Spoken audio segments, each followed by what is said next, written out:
Hi, I'm Angela Kennecke. I now run the charity Emily's Hope. I worked for Keloland Media Group for more than 30 years, and I was inducted into the South Dakota Hall of Fame in 2021. And I nominated Jim Entenman, who is being inducted in 2024. Hi, Jim. Hi, Angela. Well, I nominated you because I know what an incredible career you've had and all of the community service that you've done. You're an incredible asset for South Dakota. Thanks for being here. Thank you very much. Can you tell me about a defining moment in your career that led to your success? Yeah, I've had a lot of opportunities to think about that in the past several days, right? Actually, I think it was probably in 1981. 1981, 1982 were really tough years. The economy had gone to heck. We were in a recession. We were new in the business. We started in 1975. That year, the bank called us in. It was January. We did an annual presentation to our banker. Our business operating notes, we were running 21% interest is what we were paying. It was the same time, actually, that a lot of egg people were having problems in the state of South Dakota. A lot of small businesses were having problems. At our meeting with the bank, they walked in and they said, Entenmann's, we no longer want your business. They said, and they gave us until September 1st to go out and try to find a new bank. And quite honestly, that was really troubling to me because I was a young guy. My wife was, we had a 2-year-old at home. My wife was pregnant with our second child. And it was really tough with the thought of possibly losing our business if we couldn't get a new bank. Times were tough and it wasn't that easy to go around. But we got the job done, and during that time period, I had an opportunity to talk to my dad, and we talked a lot about the direction where we were going, what caused this issue, the troubles that we were having, the troubles everybody was having in our community, and then our commitment to move forward with our business, our head down, always working hard, trying to ensure that we were going to be successful at what we did.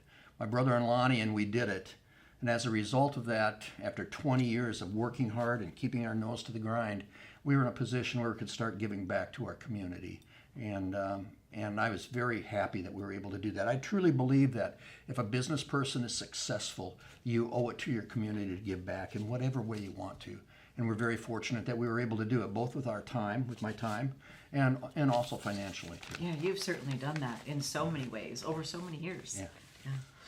What has been your greatest source of inspiration throughout your journey? Well, of course, I look back, inspiration is my dad. And a man never had a high school degree, ended up working 3 jobs at different times so my mother could stay home and take care of our family. There were 8 kids in our family, so she had a lot over a number of years, and they had their work cut out for them. So actually, they were probably my inspiration. But the other thing that it inspired me as we got going a little bit further is that we were riding a heck of a product, Harley-Davidson motorcycles. A lot of people didn't like it, because we were known back in the day as being a lot of outlaws and stuff in our deal. And I turned that into being a product that everybody looked up to, very successful. And as a result of selling and riding motorcycles, we were able to get back involved with the community, and I was able to move on from there. So the inspiration that we had has to go back in a way, back to the founders of Harley-Davidson motorcycles, back in 1903. And it's been a great ride, by the way. Been a great ride. Let's talk about challenges. Mm-hmm. What challenges have you faced and how have you overcome them? Both maybe professionally and personally. Boy, challenges. Well, you talked about the financial challenges in the 80s. Yeah, that's just the challenges, is there a challenge that really defined where I was going? I don't know that you can say there's any one thing out there. In the course of being in a business, in the course of hiring employees and dealing with people and being public, there's challenges that come up every day. And I think if a person just keeps his mind at it, you work hard, you be focused, you be involved, and you have fun at what you're doing, which I have fun every day, I think you can overcome those challenges. And quite honestly, although they might, at some point in time, they might be significant, they become somewhat insignificant in the big picture. What seems big at the time later is not so significant. Yeah, but you know what, you are able to sit down and you think about stuff, and it brings back those memories, and those memories define who you are and what you do. Like that. Is there a time where you had to make a difficult decision that later on you really realized helped shape your path? Wow. You know, every time we sat down, I mean, we were in the same building, for example, and it really seems like for 20 years we were in the same facility. We had reached a point where we just really couldn't do much anymore in the facility that we were in, and we had to get out there, and we had to make a big investment in building a new facility, and the problems that came with that, you know, and we were putting our life on the line again, you know, when you get into that, because you're going into the unknown. But the decisions that we made, our commitment to our customers and providing them with the best service that we possibly could do, that overcame everything that we had. Do you think you can have success without taking risks? No, you can't. No. Life is a risk. You get up in the morning, are you going to be able to sit up and take nourishment? In my respect, you know, the biggest challenge that I have is that I look at my dealership. People asked, well, let's go to Vegas or let's go gamble or do something. I said, to me, gambling is sticking the key in the front door of my store, because you've got employees you have to take care of, you've got mortgages that you've got to pay, and you want to make sure that everybody has a decent salary to be able to live, so that our employees can buy motorcycles. So no, yeah, you're at risk every day you wake up in a business. If you own that business and you take things seriously, every day is a risk, but it's something you grow to thoroughly enjoy, by the way. It's exciting. That's good. How do you hope your work will impact future generations here in South Dakota? You know, I think that you ask about legacy, and I think I mentioned it a little bit earlier. What I can tell people is that, I'll tell you what, I'm very impressed with our young people today. They've got tools out there that I believe can make them successful. They've got the advantage that they can reach out and get help probably more readily than what we could. It's been my experience by lecturing with, talking to college kids at Augustana or other kids that have come into our dealership, to show them around and feel how they're so enthralled about the product that we're selling. They're excited about life, about growing up. I think they've got it right. They're taking a little bit of personal time. Their personal time is more valuable to them than what it was probably to me. But to me, because it was always working 18 hours a day, right? But what I do tell the young people that come out today, and you look to the future, the legacy that I want to leave people, quite honestly, is work hard, be focused in what you're doing, be involved in what you're doing, and be involved in your community and enjoy that. But most of all, you have to have fun. And I think there's a really great lady, Oprah, that made a statement, and by gosh, I look at that statement and I really believe that you need to take it seriously. And it says, characters and values do matter. Be honest. People don't give a hoot how much money you make, but what they're always going to remember is the character you had, the integrity you have, and the values that you have. I think that's really key. Integrity, so important. Yes, ma'am. I think your legacy goes well beyond your business, because you also did so much for the community. You continue to do so much for the community, and also for government as well. Yeah, I served on the city council in Brandon, South Dakota for over 12 years back in the 1980s and 1990s. We moved to Sioux Falls because it was all about my business. I was working 7 days a week, and we had a lot of friends. I mean, we had a lot of acquaintances, in Brandon, but I got to the point where all of our friends were in Sioux Falls, and Anna was young our daughter was young at that time, so we decided to move to Sioux Falls. And again, I continued that a little bit later. I was able to run for city council in Sioux Falls. I was driven. I looked at our community, and quite honestly, I looked at what our business could do to grow our community, whether it was at the local level or even at the state level. And that's why I was involved. I wanted to know what tourism was doing. I wanted to be involved in tourism. I was very significant on in Sioux Falls, and then I served on the Governor's Tourism Board. I had 2 appointments to that, and it was great to know that. At the same time, when it comes to what's happening in Sioux Falls, I wanted us to continue to be able to grow. That's why I ran for city council. I was in a position where I was able to spend the time, give the time. even though it's a part-time job being on the Sioux Falls City Council, it's actually a full-time job. So you actually have two full-time jobs, your day job and the city council job. But I was really instrumental in helping to get the Denny Sanford Premier Center built. Yeah. And that was, to me, I think, a godsend for our city. There's a very, when it comes to legacy, there's a very big legacy that you leave behind, which is a huge driver for the eastern part of the state. Yeah.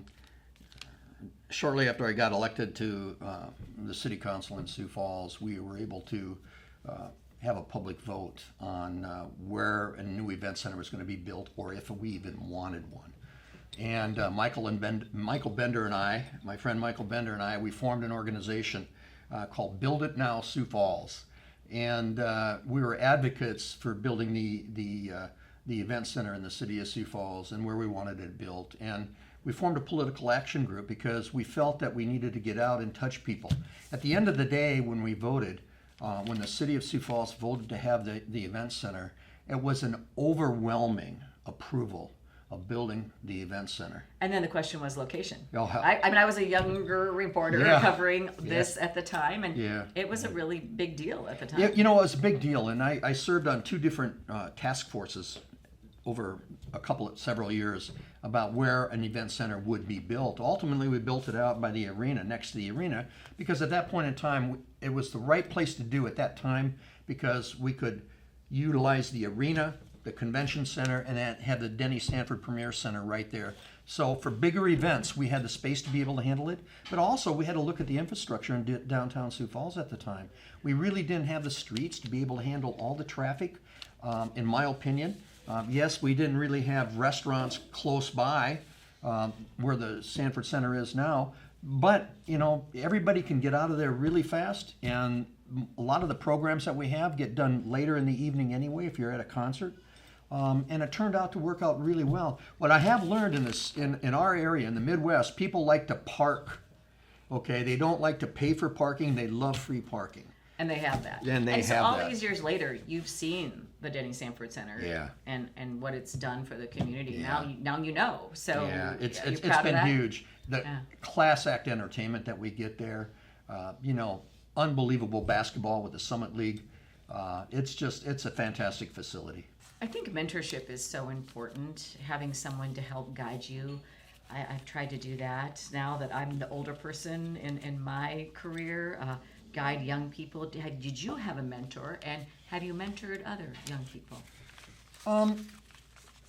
I did have a mentor in a way in our business, and actually it was the dealer in Fargo, North Dakota. The Harley-Davidson dealer in Fargo, North Dakota was Del Hofer at the time. And he actually was probably a mentor. He was older than me. He'd had a dealership for quite a while. He kind of gave us a little bit of guidance of things to do and things like that. Ultimately, we ended up buying him out, and we own Harley-Davidson of Fargo now. He did. Like, what did he teach you? Well, it all comes. Part of it is what he taught me as far as that business, as far as the power sports business goes, and how to deal with customers. What I did learn, my dad had a gas station, right? And of course, at a gas station, it was all about customer service. Back in those days, we actually pumped the gas, and we washed the windshields and checked the oil and all those kinds of things. So you were dealing with a lot of different kinds of people. So I actually learned. I learned a lot from my dad, but also in the business that we got into, Mr. Hofer was really a great guide and giving me some hints and some ideas. And you've been an incredible mentor to me with all of the nonprofit experience that you've had. Yeah, and you know what? And part of that is the belief in what you're doing too. Whether it was MDA back, 40 years ago in our business, Make-A-Wish, which I was involved in for a long, long time, and we still are, and of course Emily's Hope and the story that you tell. I'm very proud to be part of that because we are making a difference, and I think that's key, and I love to do that in business. My sons voted to stay at the dealership. They worked for me as they were growing up. I always encouraged them to go elsewhere after they were done with school and find other jobs elsewhere, but they wanted to stay and work in the business. So I hope that them being there and seeing how my brother and myself ran and operated and took care of our customers, I hope that rubbed off on them, and I really believe it did. Now, how do you think your work has contributed to the entire state of South Dakota? Well, we could sit here after 45 years in the business. I went back and I reflected on all the things that I've accumulated, pictures, awards, recognitions, all that stuff that I've had in preparing to come here. And all I can tell you is that I had a lot of fun. But for you and I to sit here and talk about what I contributed, it's going to take us 43 years, by the way, to talk about that. But no, It's sometimes hard to know what your legacy is. yeah, You know, it really is. I did what I thought was right at the time, right?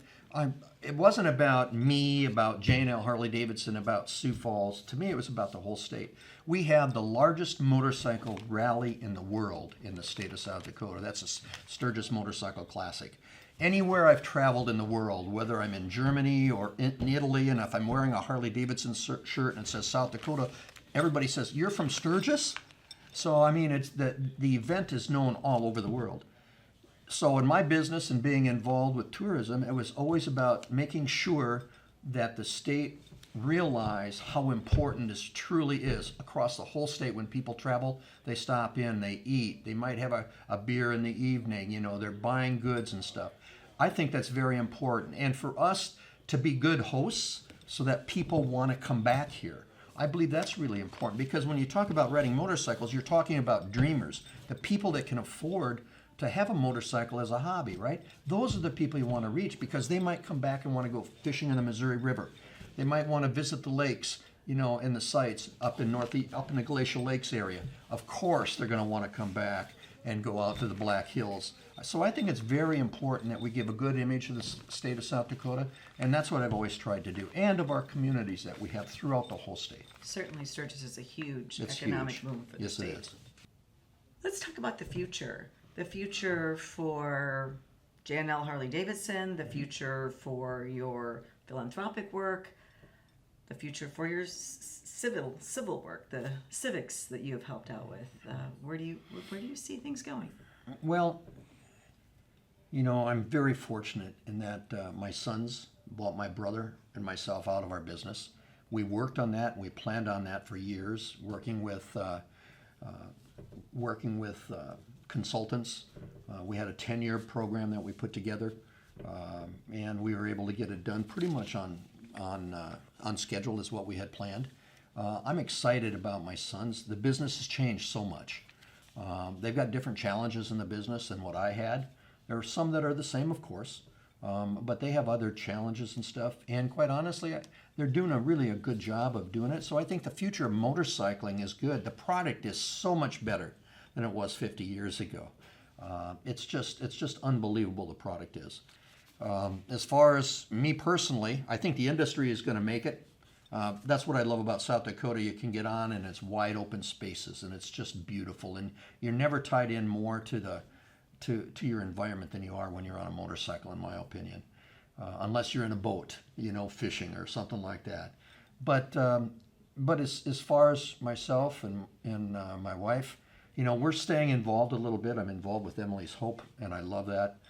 We've got a couple of other boards that we serve on that are kind of charity-driven type boards. Why is service so important to you?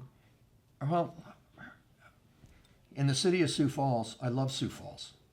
My wife always laughs at me because I think it's the center of the world. I love to go visit other places, but I love to come home because I get grounded in Sioux Falls and in South Dakota. And I just feel that it's necessary to give back to the community that I love so much. And I'd like to do it. And I also like to set an example for my kids and for my grandchildren.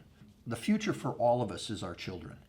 And we need to make sure that we set those good examples for our kids. They can get caught up in the daily hubbub of everything, you know, and doing everything. But at the end of the day, as far as I'm concerned, it's about community and how well we can take care of each other. And that's quite honestly the reason I love this program that we have going on right here with the South Dakota Hall of Fame. Because when you sit there and you look at all the testimonials that you have, and when it comes down to all of us that are in it, it's all about, fortunately, we had a good life and we're able to get back to our communities in a number of different ways. And I think it's really a cool program. There are business principles that I truly believe in. They're principles that my dad had. And when we were having those issues back in the 80s, you know, with high interest rates and high unemployment and all those kinds of things, everything falls down on the principles that my dad instilled in me that he actually applied in the gas station business of all things. And that's truth, fairness, cooperation, communication, and respect for every individual. So I think if a person can adapt that, and we did that at our dealerships in our mission, vision, value statements that I post up there so that they're in our meeting room, our conference room. So anytime we have a staff meeting or a manager meeting, those things are front and center in front of us. Our mission, vision, and value statements. And I think that's very, very, very much needed in business today. And in fact, at Emily's Hope, we talked about mission, vision, and values the same way when we did our strategic planning. And I think that that's really key. What does it feel like to be inducted into the South Dakota Hall of Fame? When I was notified that I was being inducted into the Hall of Fame, first of all, Angela, thank you for nominating me. I was quite surprised when I got the call this spring that I was being inducted. And at first, I was in total shock. Second, I kept thinking to myself, what have I done to deserve this kind of thing? And then I had a chance to read the information of all of our inductees that have been in the Hall of Fame, and I get it. It's an unbelievable honor to be recognized for what so many people in our state do, and that's taking care of friends and family and taking care of our communities. And I think at the end of the day, that's what's really key about all of it. But to have that recognition, quite honestly, it adds credibility to what I've done in my life and what I've been able to accomplish. Because sometimes you second guess yourself, especially when you get to retirement age, right? And you're no longer involved in things, and it's like, have I really done or accomplished anything? So actually, it added some credibility what I've been able to do with my life and the direction I've gone, and I'm very proud of that, and I'm very, very humbled